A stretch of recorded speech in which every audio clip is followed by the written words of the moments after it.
Well, today is Technician Day. Had to call in a remote RV tech, RV medic here in New Hampshire that we've used before. Really reliable. We are going to be replacing an awning motor, which I've had difficulty with, and also replacing the 50 amp power cord that goes to the rig because there was a little overheating. It still works, but I want to go ahead and replace it because there could be a weakness from the overheating that obviously it had received a surge when it blew our power dog one time. So that's the plan for today. I'm Nancy. I'm Steve. And we are living our dream. To travel the U.S., Canada, and beyond, and living the lessons taught to us by our pets. Keep smiling. And be kind. Join us on our travels by subscribing to our channel as we continue our great adventure.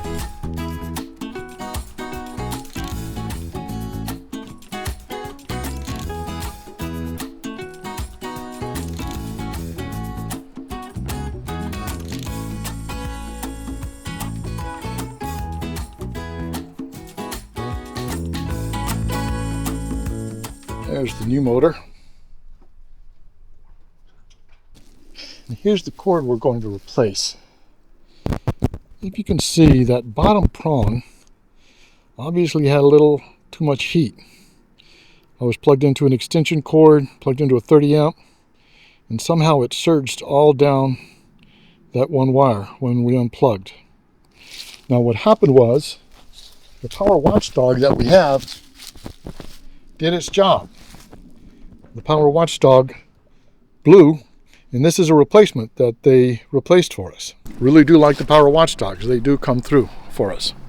Interestingly enough, the extension cord that the cord was plugged into also, I just noticed today, has a little heat damage, so I'm probably going to go ahead and replace that. This is all just precautions. The cords still work, but there could be a weakness in it, and I just don't want to rely on that weakness to be powering our system. So here's the extension cord. You can see this one heated as well as that. So we've got two slots that were overheated a little bit. And this is the replacement cord, 25 foot. It is heavy, but you don't just replace the plug.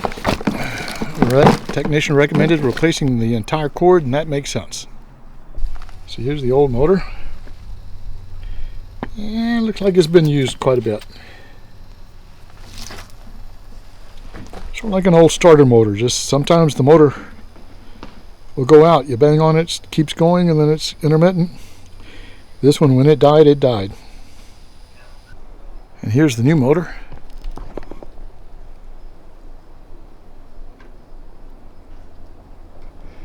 Really a couple of set screws and some rivets to keep it in.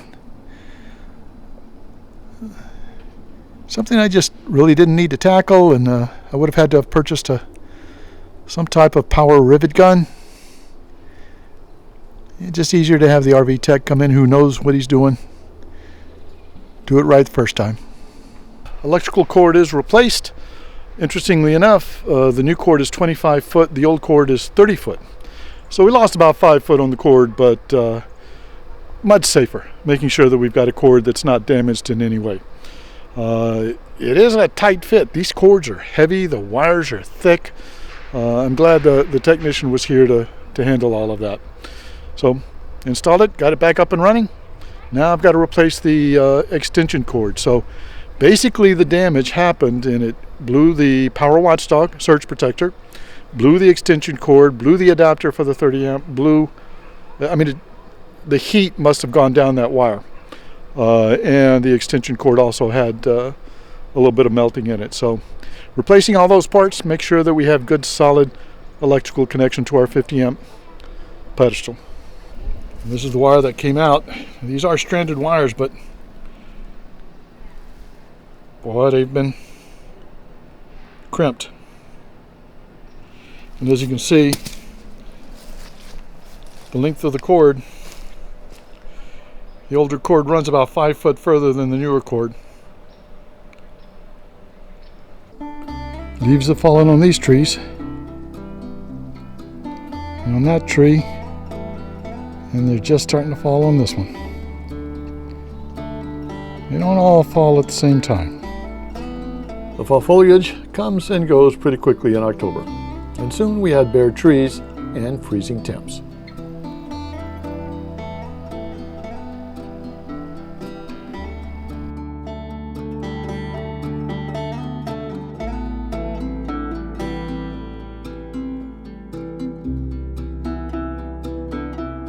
Well, it happened to me again.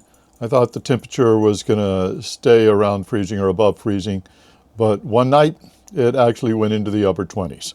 And I left this regulator out. I know it. I've had these things freeze on me before, and it really doesn't take that much temperature below freezing to freeze these up. So I ordered another one, and the regulator, the really good regulators can run $50, $60. But when I was looking, I also found that I could just replace the gauge. And the gauge is more like $10, $15. So this time I actually bought this replacement gauge and simply replaced the gauge, because I was reading some reviews online, and it's really the gauge that freezes, not necessarily the pressure regulator. So now I have a backup pressure regulator by simply replacing the gauge. This is the brand new regulator I got, so now I have a spare.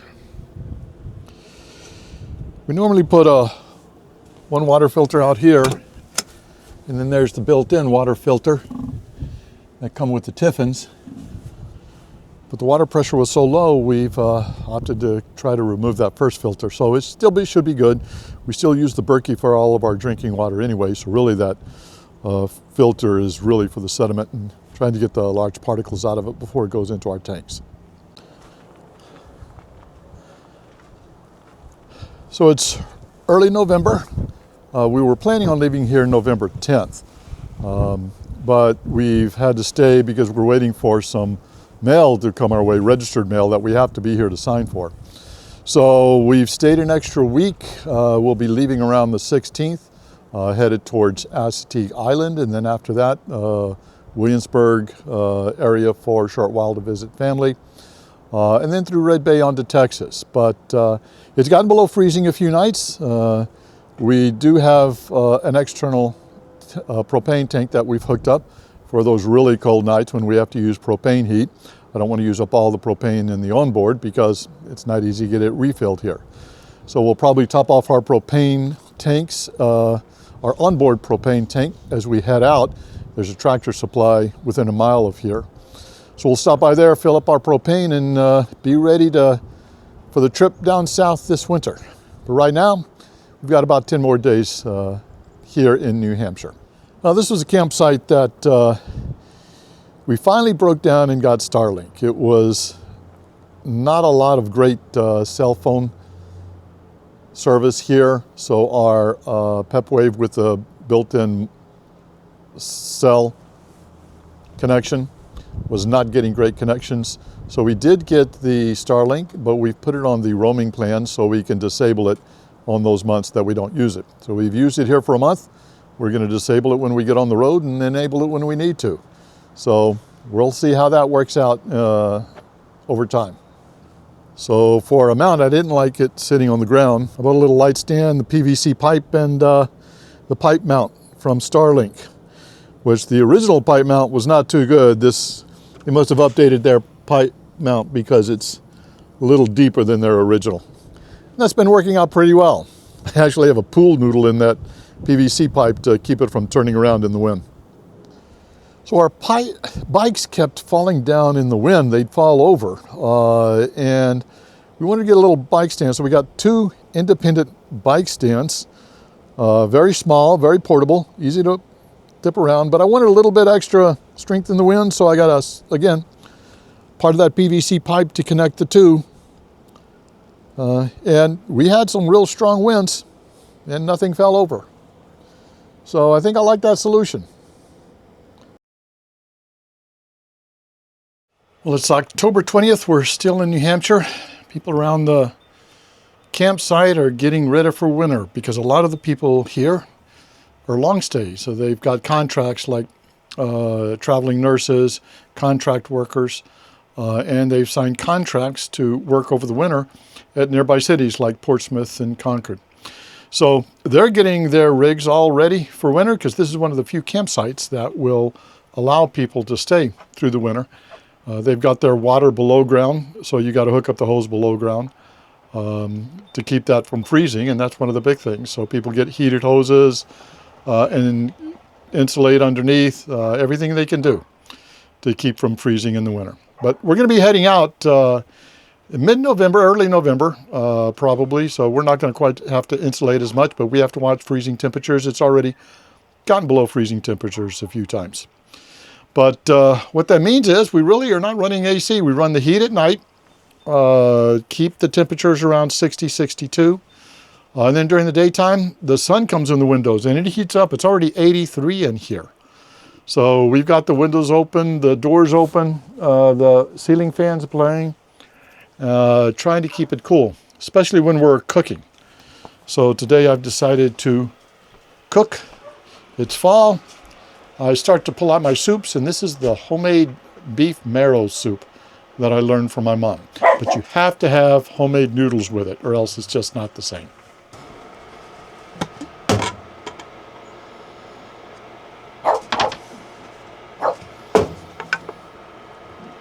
Gotta have marrow bones. That does warm up the place a little bit.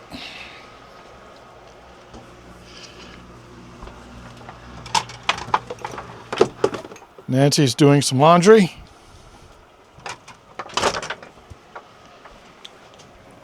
And Nancy's also outside giving the motorhome a wash down. She's even tackling the slide toppers, which have been dirty a long time. The ceramic coating has really made it a lot easier to clean, but you still got to clean it. And the ceramic coating didn't go on the slide toppers.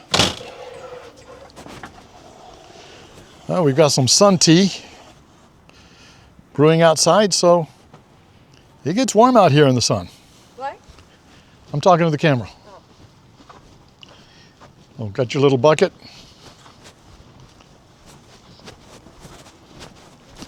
So she gets a little bucket of water, and she's got a soap sponge. What kind of sponge is that you're using? Mr. Clean, Oh, Mr. Clean. those sponges. And that's been cleaning off the top of the rig and the top of the slide toppers, which look gorgeous.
I don't know about all of you,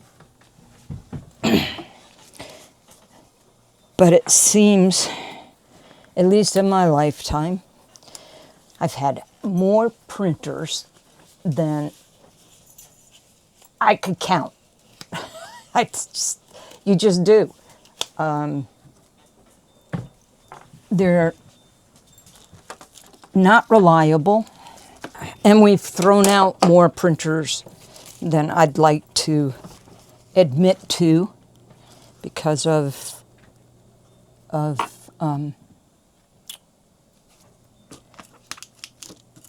this, because it broke.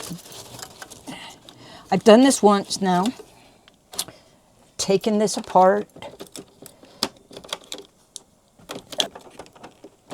I went online and learned how to clean this out. And we've got a problem. We've got a black tank right there that is clogged. And I tried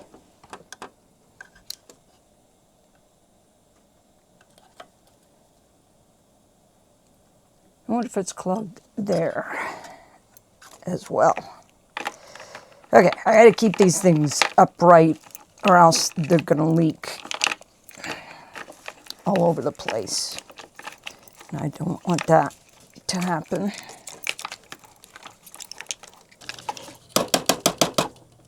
I think it's blocked right there. But I don't know what to do. I don't know how I can clean it because there's looks like gunk. It's just going to gunk up again. I'll try it again.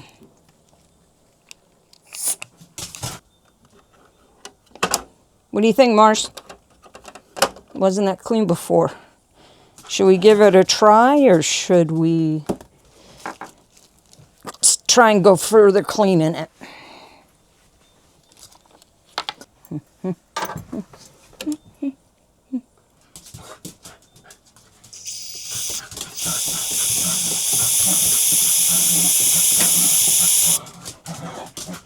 Okay, Mars, it's all right. It's just air. Just air. We're going to give this a go and see if indeed that worked.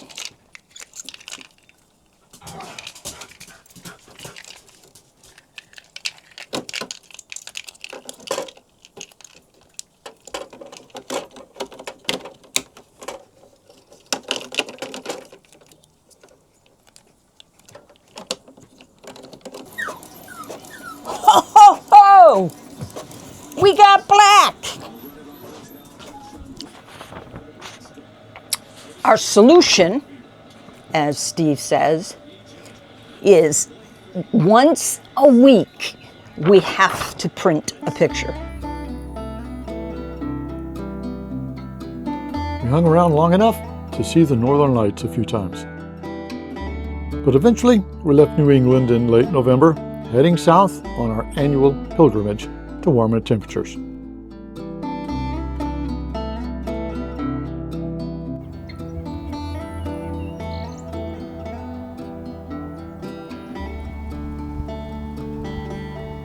Hope you enjoyed this short travelogue of what happens when the campgrounds start closing in New England. As always, keep smiling and be kind. Safe travels, everyone.